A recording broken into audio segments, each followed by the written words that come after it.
Kia ora whanau, welcome back. Wellness Wednesday with me. I'm Troy from Black Dog Survivors and Support Riders, and welcome back to the Black Dog Lounge. Tonight we're finishing our three-part tiny little mini series exploring schizophrenia, and tonight we're going to be talking about what works. So with that said, I'm going to finish my coffee, and when we come back we're going to finish off talking about schizophrenia. So stick around, we'll see you really soon.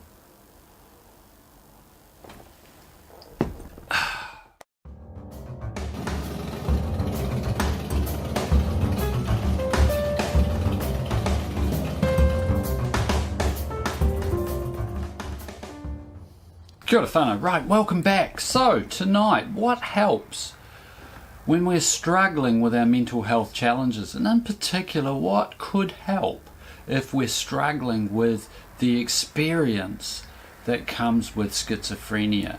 And I said a couple of videos, or maybe the last video, that people who live with schizophrenia perhaps live with one of the most challenging of the mental health challenges ever. Sort of you know, the challenges are just immense and just enormous, and talking every day with people who live with the experience, it never ceases to amaze me how some people just keep going and keep going and keep going. And you know, if schizophrenia is your experience and you're you know, you're still with us, please stay with us. Your experiences are incredibly valuable. So what helps? Number one, the first and foremost is, if you have been prescribed meds for your experience, please don't stop taking them. Before you do anything to change your medication regime, you need to be talking to your GP or to your prescribing doctor, whether that was your psychologist or psychiatrist. I can never remember which one does what, but you need to be talking to them. You need to be making a plan. So please do not, I repeat, and there's the dog going off in the distance, do not just stop taking your medication. Okay, talk to your GP. If you are on prescribed medications, keep the routine going. Follow the recommended regime, and if you're uncomfortable with the side effects, then you absolutely should be talking to your GP about that. Maybe there's another medication that might work better for you, or perhaps maybe the dosage or how you're actually taking that medication isn't working for you in some way. So repeat, big message, talk to your GP. Anything to do with your medications, talk to your GP, please. So, what else helps? Now, I've been working on a theory over the last couple of weeks, and this relates in my life, and I was wondering, because somebody asked me, you know, Troy, how do you do it? How do you live with bipolar as a recovering addict and still keep going every day? What's the secret to it? And there is no secret to it. It boils down to hard fricking work. But that hard work is made easier by one word that I discovered a long time ago, and that word was acceptance. I accepted that my life living with mental health challenges was never going to be the same. It was never going to be how I sort of expected my life was going to be. I needed to start doing things differently in order to live the best life that I possibly could. That acceptance isn't just lying down and giving up and saying, look, I'm you know, I've got a mental health challenge, I can't be expected to do this and that. No, it's almost the exact opposite of that. It's actually facing every single day and taking actions that help me heal and help my recovery. Choosing to take those actions every single day. Choosing behaviours that are aligned with my recovery. And in doing that, it has been much, much easier. I don't wake up in the mornings now and dread the world. I wake up and I embrace the world because I'm embracing it more on my own terms. I understand my mental health challenges much greater now than ever before. I understand that, my drug addiction means that I can never pick up and use again, and I'm okay with all of that now. And that all came about once I accepted that my life was never going to be the same. And maybe that's a starting point for some people watching this who live with schizophrenia. Some of the other things that I've spoken to clients about over the years, and this again comes from that good man Ron Coleman, who I mentioned earlier in this sort of episode around schizophrenia. Ron Coleman shared that with his voices, he approached them in terms of a long-term relationship.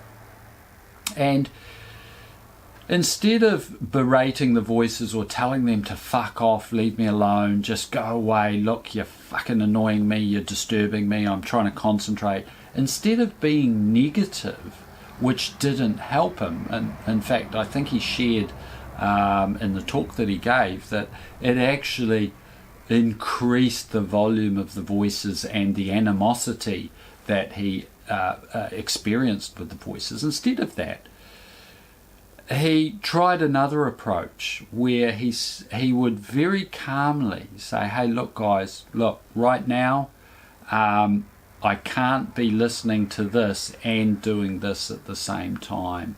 I need to do this because if I don't do this, then you're going to have no space in which to engage. So tell you what say I book a time with you later on tonight and we get together and we'll talk about it. I'll hear you. I'll give you the space. And he practiced that, and it took some time, but eventually he was given the space that he needed during the day, and then he would go into his study late in the evening and he would then be open and engaging with the voices.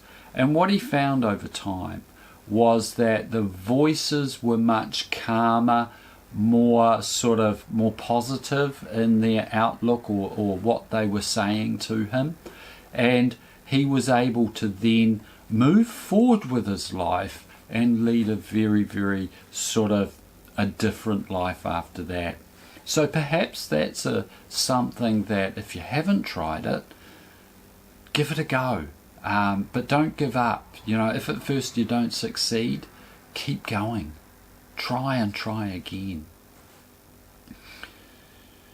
And with any mental health challenge, we need to be looking after our body, our whole being, okay? And you hear me say this all the time because I think it's really, really valid and it's really, really important regardless of our experience. Look after your tinana, your taha tinana, your physical health and well-being. Look after that, because everything that takes place in our body eventually affects our mind. So start eating right, watch those sugary drinks, watch those overly caffeinated and guarana-rated drinks, start drinking more water, get a little bit more exercise if you can. Your body and your mind are going to be ever thankful for it. If you have any tips that you think are really going to help those people with their schizophrenia experience, please feel free to leave them in the comments box below. Okay, this hasn't been a 5 magic cures for schizophrenia. It was never going to be about that. I don't have the answers, and you know, honestly, I wish I did have the answers. I don't know what the answer is. I think the answer is unique to everybody with this experience. All I can ask, if you have that experience, please stick with us. Stay in this world, because our world is much better with you in it.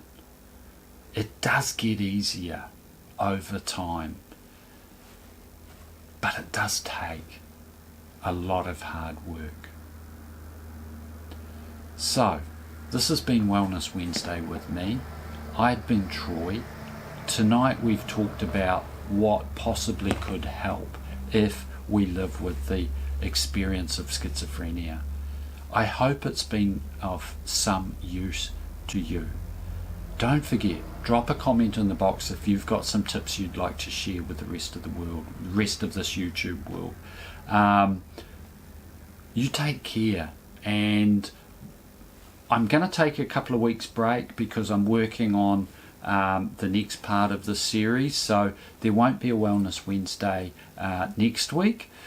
But stick around, because we will be back in a couple of weeks, and we're going to continue our exploration on the common mental health challenges facing New Zealand today.